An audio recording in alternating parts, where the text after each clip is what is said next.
हाय। राधा अपने घर के गेट पर खड़ी थी। सामने से लता आ रही थी। दोनों सहेलियां भी हैं। राधा ने लता से पूछा, अरे रुको, किधर जा रहे हो? राधा ने कहा कि जल्दी में है, आज सासू माँ आ रही हैं। और वो चलती चली गई। लता दो घर छोड़ के तीसरे घर में रहती थी और उसके दो घर छोड़ करके ममता रहती थी। राधा वैसी के वैसी गेट खुला छोड़ के ममता के घर जा पहुंची और ममता बाहर पौधों में पानी डाल रही थी।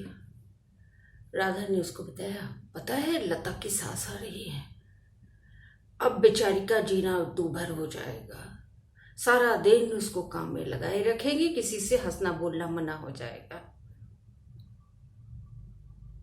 ममता ने कहा, अच्छा आओ आओ अंदर आओ। तो उसने कहा, नहीं अभी मैं जल्दी में हूं। वो वापस चली गई अपने घर। ममता जा ही रही थी मिलने के लिए सुधा के घर।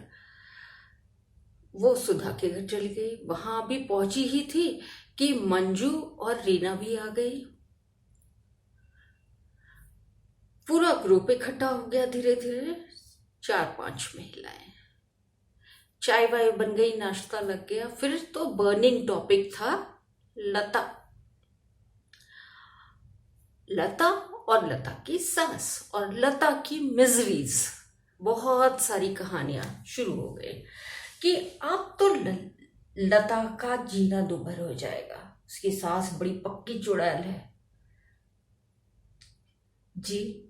और भी बहुत सारी बातें हुई कि वो तो उसको ढंग के कपड़े नहीं देती पहनने के लिए, कायदे का सबसे आखिर में खाना खाने देती हैं, अपने सामने खड़ा रखती है, अपने बराबर में सोफे पे नहीं बैठने देती। बहुत सारी बातें और तमाम तरीके से लानत मलानत। और उसके ससुर तो जो है वो अपनी वाइफ से बहुत डरते हैं उसकी सास के आगे। वो उसकी सास के आगे बोलते ही नहीं है, बेचारे चुपचाप किनारे रहते हैं।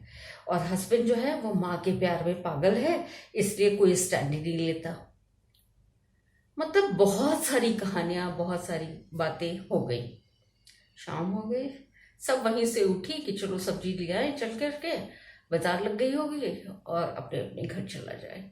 बहुत अफसोस, मतलब सब उस दिन की तो हंसी ही गायब हो गई सबके चेहरे से, क्योंकि सब बहुत अच्छी दोस्त थी। कोई मुस्कुरा ही नहीं पा रहा था। सबको लता के दुख से दुख था कि हाय बेचारी अब वो कैसे रहेगी। और आई है सास तो 6 महीने तो रहेगी, 6 महीने में तो उसका हाल बुरा हो जाएगा। खैर सारे लोग मिलकर के सब्जी लेने पहुंच गए। कोई उपाय नजर नहीं आ रहा था कि किस तरह से ये सब चीजें रोकी जाए। बाजार में भी वो लोग यही बातें कर रहे थे। बहुत लोगों ने सुनी भी, ओवरहियर किया। ओवरहियर करी हुई बातें जल्दी स्प्रेड होती है। बहुत लोगों में स्प्रेड हो गई। छोटी जगह थी, छोटा शहर था, बातें फैल गई। किसी ने जाके लता की सास को सीधे पूछ लिया, क्या आपकी बहू तो बहुत अच्छी है, फिर उसको इतना तंग क्यों कर दिया? वो बेचारी शॉक्ड रह गई कि ये क्या हुआ।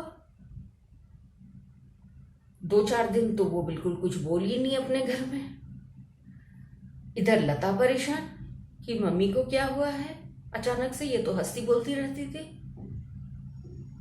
फिर एक दिन कोई सामान उनके हस्बैंड लेके आए, मतलब लता के ससुर। तो उस पे उनकी सास ने कहा, पहले बहू से इजाजत ले लो, तब उसके बाद ये सामान कमरे में रखना। ओहो, ये तो बहुत बड़ी घटना हो गई। अब जब वो गए पूछने के लिए तो लता तो रो पड़ी कि आप पापा हमसे ऐसे क्यों पूछ रहे हैं। तो उन्होंने कहा, तुम्हारी सास ने कहा है।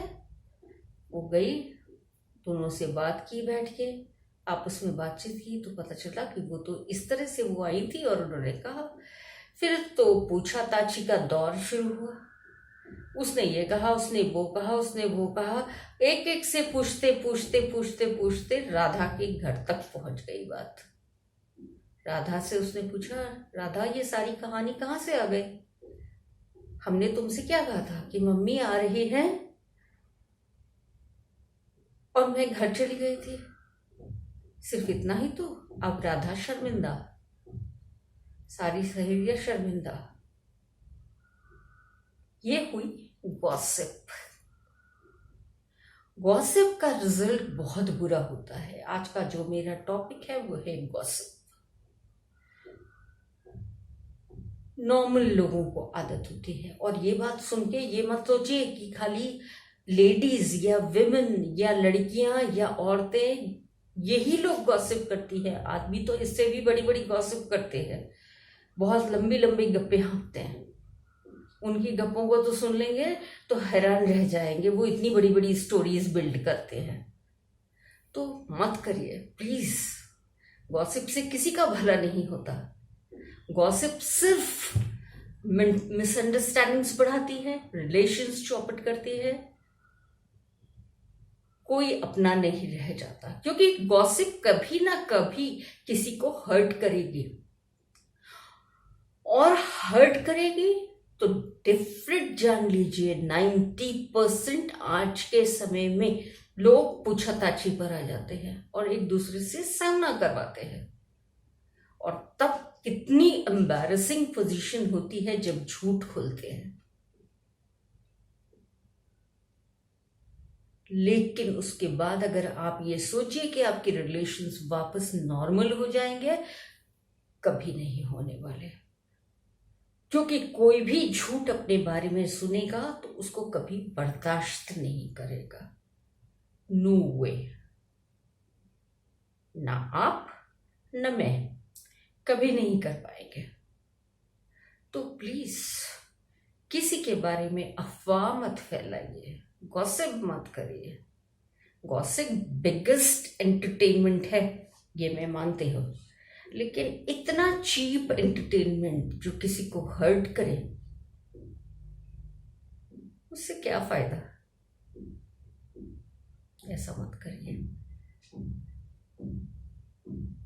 तोड़ने वाले नहीं, जोड़ने वाले बनिए। उस गॉसिप से कोई फायदा नहीं जो दिलों को तोड़ दे, जो घरों को तोड़ दे, जो रिश्तों को तोड़ दे। कोई फायदा नहीं होता है। मैंने फ्रेंड्स को दुश्मन हो जाते देखा है, रिश्तेदारों को दूर हो जाते देखा है आपस में। अफवाहें मत फैलाइए, एक दूसरे के बारे में स्टोरी बिल्डिंग मत करिए। क्योंकि होता क्या है, आप एक छोटी सी बात बोलेंगे और उसका बहुत सारा, हम लोगों को आदत होती है, हम लोग अपनी क्लास में पढ़ते हैं, reference to context with explanation. अब रेफरेंस कोने में चला जाता है, कॉन्टेक्स्ट आपका एंटरटेनमेंट हो जाता है, और एक्सप्लेनेशन जहां पर आता है वहां तो इमेजिनेशन आपकी इतनी वर्क करती है साहब, इतनी वर्क करती है कि पूछिए ही मत। हर कोई तो स्टोरी राइटर बन जाता है। हर किसी का अपना वे होता है। एक सिंपल सी लाइन है, मंगल भवन अमंगल हारी, द्रबहुस दशरथ अजर बिहारी। हर कोई इसका अपना अर्थ निकालता है अपनी तरीके से। एग्जैक्ट वर्ड्स के अंदर आपको कोई भी अपनी व्याख्या नहीं समझाता। जिससे भी आप पूछेंगे वो अपने कॉन्टेक्स्ट में उसको आपको समझा देगा। ऐसा मत करिए। किसी भी चीज को अननेसेसरी, इसको कहते हैं जजमेंटल होना। आप दूसरों को जज करते हैं इस तरह करके, मत करिए। Gossiping is really very bad thing. अगर आपको बात करनी है किसी के बारे में, उसके मुंह पर कहिए, तब बात है, जिससे वो सामने आपको सही कर सके। या अगर आप कहीं पर कम बता रहे हैं तो वो एग्जैक्ट स्टोरी बता सके।